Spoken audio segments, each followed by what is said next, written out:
റബ്ബിന്റെ മാർഗത്തിലേക്ക് നമ്മളൊന്ന് അടുത്താൽ റബ്ബ് നമുക്ക് കാര്യങ്ങളൊക്കെ എളുപ്പമാക്കി തന്നുകൊണ്ടേയിരിക്കുമെന്ന് വിശുദ്ധ ഖുർആൻ ഒരുപാട് സ്ഥലത്ത് പറഞ്ഞിട്ടുണ്ട്.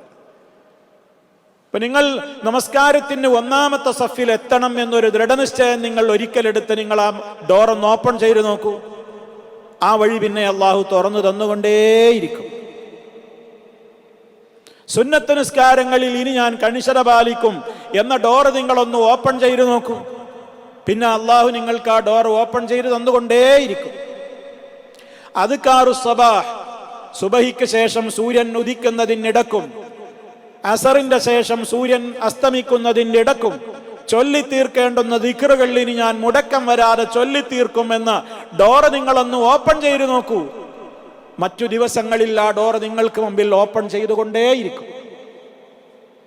വസിദ്നാഹും ഹുദാ, സന്മാർഗത്തിലേക്ക് പ്രവേശിച്ചവർക്ക് സന്മാർഗത്തിന്റെ കവാടങ്ങളെ നാം വർദ്ധിപ്പിച്ചുകൊണ്ടേയിരിക്കും. ഈ ചെറുപ്പക്കാർ ഇന്നഹും ഫിത്യത്തുൻ ആമനൂ ബിറബ്ബിഹിം വസിദ്നാഹും ഹുദാ, നാം അവർക്ക് അവരുടെ സന്മാർഗ ബോധത്തെ വർദ്ധിപ്പിച്ചു കൊടുത്തു. ഇനി പറയുന്നത് നോക്കൂ. വറബത്നാ അലാ ഖുലൂബിഹിം, വറബത്നാ, നാം കെട്ടി ഭദ്രമാക്കി. റബത്ത എന്ന് പറഞ്ഞാൽ നല്ല വരിഞ്ഞ് കെട്ടി മുറുക്കിനാണെന്ന് പറയാ. റബത്ത നല്ല കെട്ടി മുറുക്കി ഭദ്രമാക്കുക, അതിനാണ് റബത്ത എന്ന് പറയാം.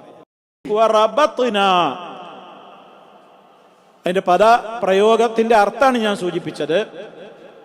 ഇത് നമ്മളവിടെ അറിയേണ്ട ഉദ്ദേശാർത്ഥം എന്താണ്? റബത്നാ അലാ ഖുലൂബിഹിം, അവരുടെ കൽബുകൾക്ക് നാം നല്ല സ്ഥൈര്യം കൊടുത്തു. അവരുടെ ഹൃദയങ്ങൾക്ക് നമ്മൾ നല്ല സ്ഥൈര്യം കൊടുത്തു, നല്ല കെട്ടുറപ്പ്, നല്ല ധൈര്യമാണ് നമ്മൾ അവരുടെ ഹൃദയങ്ങൾക്ക് കൊടുത്തത്. അതാണ് റബത്ത. റബത്നാ അലാ ഖുലൂബിഹിം, അവരുടെ ഹൃദയങ്ങളുടെ മേൽ നാം നല്ല ഭദ്രത നൽകി, നല്ല ഉറപ്പിച്ച് കൊടുത്തു അവർക്ക്. അങ്ങനെ അവരുടെ ഹൃദയങ്ങൾക്ക് നല്ല ശക്തി കിട്ടി, മനക്കരുത്ത് കിട്ടി എന്നാണ് പറയുന്നത്. നല്ല മനക്കരുത്ത് കിട്ടി. എപ്പോൾ? ഇത് ഖാമു, അവർ പ്രഖ്യാപിച്ച വേളയിൽ. ഖാമ എന്ന് പറഞ്ഞാൽ എഴുന്നേറ്റു, ഖാമു അവർ എഴുന്നേറ്റപ്പോൾ. ഇവിടെ ഉദ്ദേശം അവര് പ്രഖ്യാപിച്ചപ്പോൾ, അവർ തയ്യാറായപ്പോൾ. എഴുന്നേറ്റു എന്ന് പറഞ്ഞാൽ അവർ എഴുന്നേറ്റ് നിന്നു എന്നുള്ള അർത്ഥത്തിലല്ല, ഒരു കാര്യത്തിന് അവർ തയ്യാറായപ്പോൾ എന്നർത്ഥം. വിശുദ്ധ ഖുർആനിൽ തന്നെ നമുക്ക് അങ്ങനെ പ്രയോഗങ്ങൾ കാണാൻ സാധിക്കും. ഒരു കാര്യത്തിന് തയ്യാറാകുക എന്നുള്ളതിനും എന്തു പറയും? എഴുന്നേറ്റ് നിൽക്കുക എന്ന് പറയും.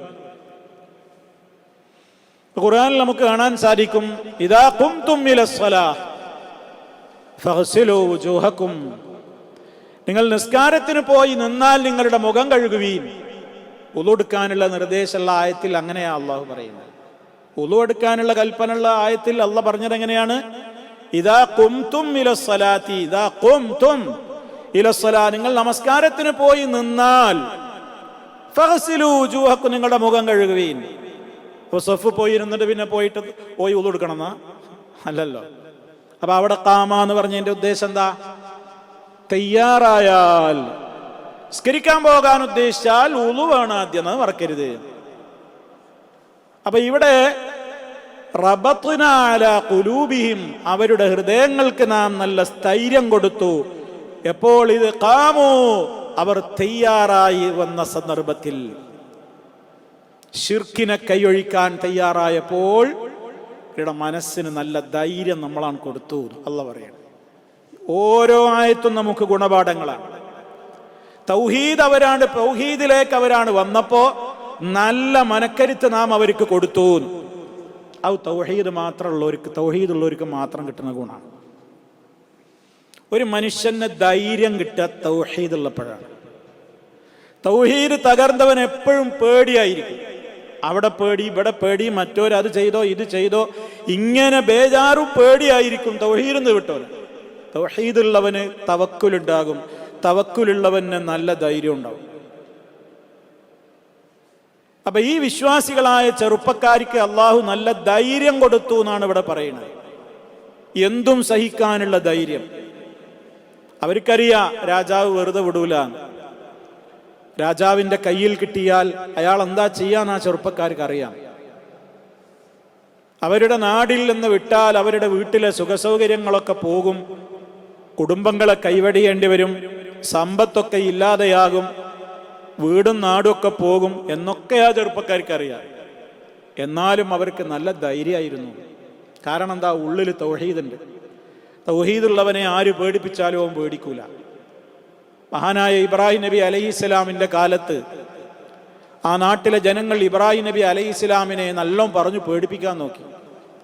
ഇബ്രാഹിമേ, ഞങ്ങളുടെ ദൈവങ്ങളുടെയൊക്കെ കുരുത്തക്കെടും ശാപമൊക്കെ നിനക്ക് പറ്റും, അതുകൊണ്ട് ഞങ്ങൾ വിളിച്ചു പ്രാർത്ഥിച്ച് ആരാധിക്കുന്ന ഞങ്ങളുടെ ദൈവങ്ങളെയൊന്നും നീ എന്ത് ചെയ്യരുത്, കുറ്റപ്പെടുത്തരുത് എന്ന് ഇബ്രാഹിം നബി അലൈഹിസ്സലാമിനോട് നാട്ടുകാര് പറഞ്ഞ രംഗം സൂറത്തുൽ അൻആമിൽ അള്ളാഹു പറയുന്നുണ്ട്.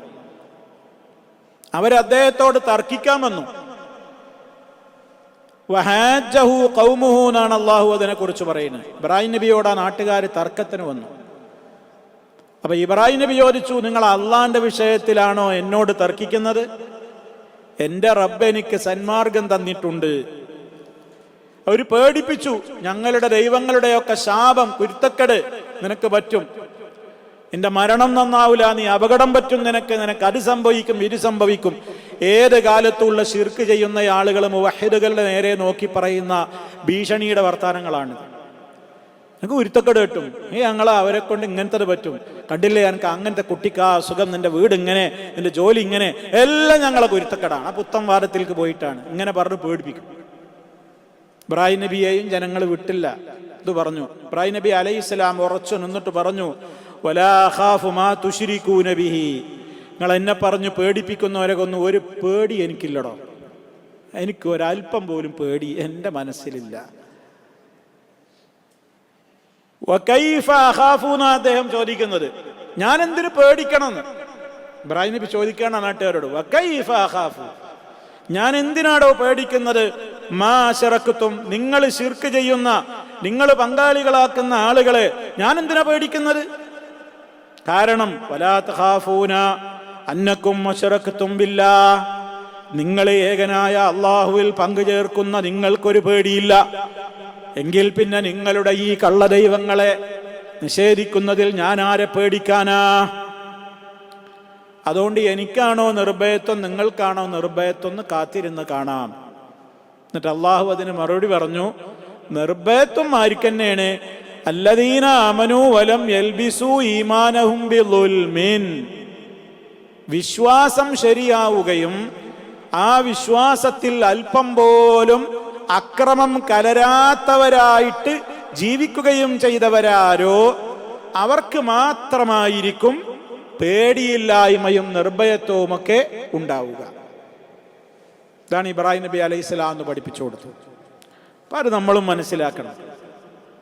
ഈ ചെറുപ്പക്കാരുടെ മനസ്സിൽ ലവലേശം പേടിയില്ല. കാരണം അല്ലാഹു പറയാണ് വറബത്നാ അലാ ഖുലൂബിഹിം, അവരുടെ ഹൃദയങ്ങൾക്ക് നാം നല്ല സ്ഥൈര്യമാണ് കൊടുത്തു, ധൈര്യമാണ് കൊടുത്തു. അപ്പൊ മനസ്സ് പതറിയാലാണ് മനുഷ്യന്മാർ ബേജാറാവുക. മനസ്സിന് നല്ല ധൈര്യം ഉണ്ടെങ്കിലോ പേടി ഉണ്ടാവില്ല. മനസ്സ് പേടിക്കുമ്പോഴാണ് കയ്യും കാലും വറക്കുക. മനസ്സിന് നല്ല കരുത്തുണ്ടെങ്കിലോ വിറണ്ടാവില്ല. അപ്പൊ റബ്ബ് അവരുടെ ഹൃദയങ്ങൾക്ക് നല്ല കെട്ടുറപ്പ് കൊടുത്തു. ഇത് ഖാമു, അവർ തൗഹീദിന്റെ പ്രഖ്യാപനത്തിന് തയ്യാറായിട്ട് അവർ പ്രഖ്യാപിച്ച പ്രഖ്യാപനം കേട്ടോളൂ, നമ്മളും പ്രഖ്യാപിക്കേണ്ട പ്രഖ്യാപനമാണ്. ഫഖാലു, അവർ പ്രഖ്യാപിച്ചു. എന്താണ് അവർ പ്രഖ്യാപിച്ചത്? റബ്ബുനാ റബ്ബുസ് സമാവാതി വൽ അർളി, റബ്ബുനാ, ഞങ്ങളുടെ റബ്ബ്, ഞങ്ങളുടെ രക്ഷിതാവ് ആരാണ്? റബ്ബുസ് സമാവാതി വൽ അർള്, ആകാശങ്ങളുടെയും ഭൂമിയുടെയും യജമാനനായ റബ്ബാകുന്നു. അപ്പൊ ഞങ്ങളുടെ റബ്ബ് ആകാശഭൂമികളുടെ റബ്ബാണ്. ആ ചെറുപ്പക്കാരുടെ പ്രഖ്യാപനമാണ്. റബ്ബിന്റെ റുബൂബിയത്ത് അവരവിടെ പ്രഖ്യാപിക്കുകയാണ്. ആകാശങ്ങളുടെയും ഭൂമികളുടെയും ഒക്കെ റബ്ബാ ഞങ്ങളുടെ റബ്ബ്. അതുകൊണ്ട് തന്നെ ലന്നദുഅ, ഞങ്ങൾ വിളിച്ചു പ്രാർത്ഥിക്കുകയേയില്ല. ലന്നദുഅ, ദഅ പ്രാർത്ഥിച്ചു. ലന്നദുഅ, ഞങ്ങൾ വിളിച്ചു പ്രാർത്ഥിക്കുകയേ ഇല്ല. മിൻ ദൂനിഹി, അവന് പുറമേ ഇലാഹൻ, ഒരു ഇലാഹിനോട്, അവന് പുറമേ ഒരു ഇലാഹിനോടും ഞങ്ങൾ വിളിച്ച് പ്രാർത്ഥിക്കുകയേയില്ല. ഇതാണ് ആ ചെറുപ്പക്കാർ പ്രഖ്യാപിച്ചത്. അങ്ങനെ ഞങ്ങൾ ചെയ്താലോ, ലഖദ് ഖുൽനാ, തീർച്ചയായും ഞങ്ങൾ പറഞ്ഞവരാകും. എപ്പോ? അല്ലാത്തവരോട് ഞങ്ങൾ വിളിച്ചു പ്രാർത്ഥിച്ചാൽ, ലഖദ് ഖുൽനാ, തീർച്ചയായും ഞങ്ങൾ പറഞ്ഞവരായി തീരുന്നതാണ്. ഇതൻ അന്നേരം, അന്നേരം എന്ന് പറഞ്ഞാൽ അങ്ങനെ ശിർക്ക് ചെയ്താൽ ഞങ്ങൾ ആരായിത്തീരും? എന്തു പറഞ്ഞവരാകും? അസത്യം, അപരാധം പറഞ്ഞവരായിത്തീരും ഞങ്ങൾ. ശത്വത്ത് എന്ന് പറഞ്ഞാൽ സത്യത്തിന് നിരക്കാത്ത വർത്താനം, അതാണ് ശത്വത്ത്. സത്യത്തിന് നിരക്കാത്ത വാക്കുകൾക്കാണെന്ന് പറയാ ശത്വത്ത്. വേണ്ടാത്ത വാക്കുകൾ പറഞ്ഞവരായിത്തീരും ഞങ്ങൾ. ഇതാണ് ആ ചെറുപ്പക്കാര് പ്രഖ്യാപിക്കുന്നത്. അപ്പൊ